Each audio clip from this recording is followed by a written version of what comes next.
যে সমস্ত দর্শক মণ্ডলী আমার ভিডিওটি দেখছো বা আগামীতে দেখবে তাদের অসংখ্য ধন্যবাদ। আজকে আলোচনা করব যে আমাদের ভারতবর্ষের রাজনীতিতে কিছু রাজনৈতিক দল আর কিছু রাজনৈতিক নেতা যেভাবে রাজত্ব করার চেষ্টা করছে বা রাজনীতি করার চেষ্টা করছে, তারা কি ব্রিটিশদের কায়দায়? তার কারণ হলো, একসময় যখন আমাদের ভারতবর্ষে ব্রিটিশরা রাজত্ব করত, তখন ব্রিটিশরা চেয়েছিল আমাদের ভারতবর্ষের জনগণের মধ্যে যে ইউনিটি রয়েছে সেই ইউনিটিকে নষ্ট করতে হবে, অর্থাৎ ভারতবর্ষের জনগণের মধ্যে বিভেদ তৈরি করতে হবে। আর ইংরেজরা ভারতবর্ষের জনগণের মধ্যে এই বিভেদ তৈরি করার জন্যই চালু করলো ডিভাইড অ্যান্ড রুল নীতি, অর্থাৎ ভাগ করো আর শাসন করো।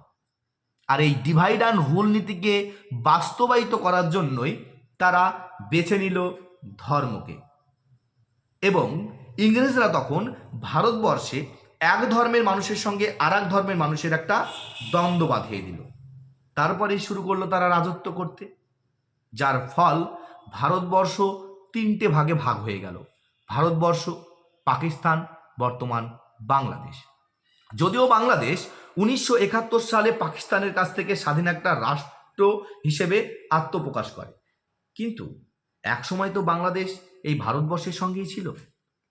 ঠিক সেই রকম বর্তমান রাজনীতিতে, মানে ভারতবর্ষের রাজনীতিতে ইংরেজরা যেভাবে রাজত্ব করেছে বা যে নীতিকে অবলম্বন করে রাজত্ব করেছে, ঠিক তারই কিন্তু প্রতিচ্ছবি দেখা দিচ্ছে। তার কারণ বর্তমান ভারতবর্ষের রাজনীতিতে দেখা যাচ্ছে এক ধর্মের মানুষের সঙ্গে আর এক ধর্মের মানুষের একটা দ্বন্দ্ব এবং মানুষের মধ্যে বিভেদ। বর্তমানে দেখা যাচ্ছে ভারতবর্ষের জনগণের মধ্যে যে ইউনিটি, সেই ইউনিটি কিন্তু দিন দিন নষ্ট হয়ে যাচ্ছে।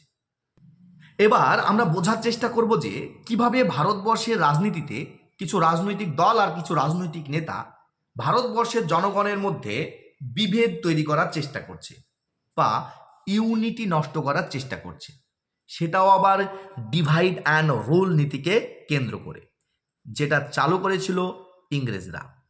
দেখুন, ভারতবর্ষে বর্তমানে দেখা যাচ্ছে যে কিছু ব্যক্তি যখন তাদের কল্পনা শক্তি দ্বারা একটা গল্প বানিয়ে বলছে যে এই মসজিদের নিচে একটা মন্দির ছিল, আর এই গল্পকে কেন্দ্র করে, যে গল্পের কোনো তথ্য প্রমাণ নেই, সেই গল্পকে কেন্দ্র করে যখন নিম্ন আদালতে গিয়ে মামলা করা হচ্ছে, তখন নিম্ন আদালত সঙ্গে সঙ্গে সেই মামলাকে কেন্দ্র করে একটা প্রতিনিধি দল মসজিদে পাঠিয়ে দিচ্ছে তদন্ত করতে।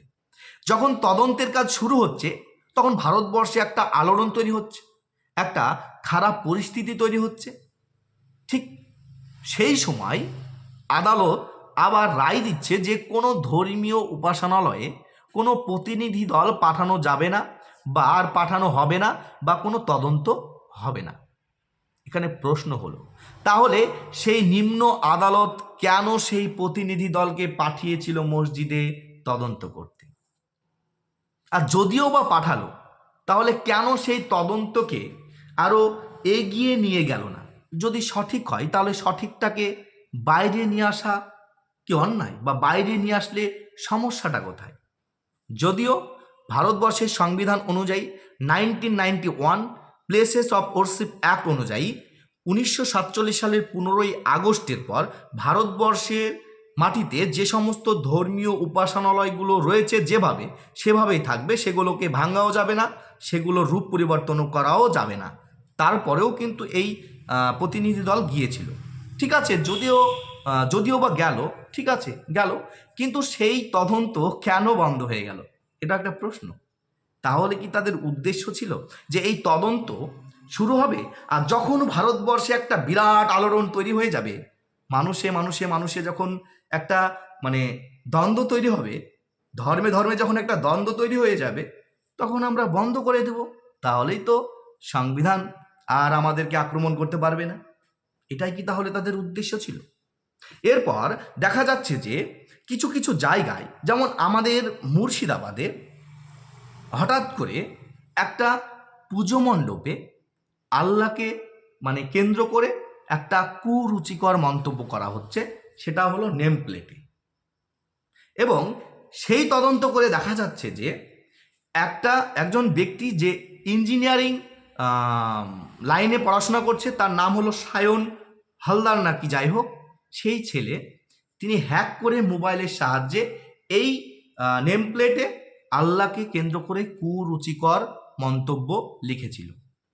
সেই ছেলে নাকি আবার আরএসএস এর সংগঠন বা আরএসএস যে সংগঠন রয়েছে সেই সংগঠনের অনুসারী বা সদস্য।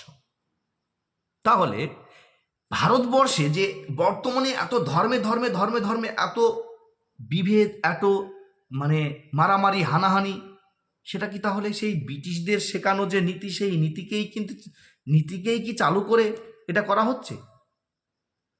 এছাড়াও বর্তমানে দেখা যাচ্ছে যে কিছু রাজনৈতিক নেতা যারা একসময় পুজো মণ্ডপে গিয়ে পুজো করেছে, মসজিদে গিয়ে নামাজ পড়েছে, ইফতার পার্টিতে গিয়ে ইফতার করেছে, তারা হঠাৎ করে দেখছি তারা এখন মানে ধর্মীয় গুরুর মতো কথা বলছে।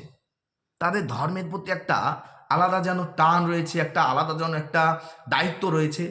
তাই তারা ধর্ম নিয়ে একটু বিশাল মানে একটা ভালোবাসা দেখাচ্ছে।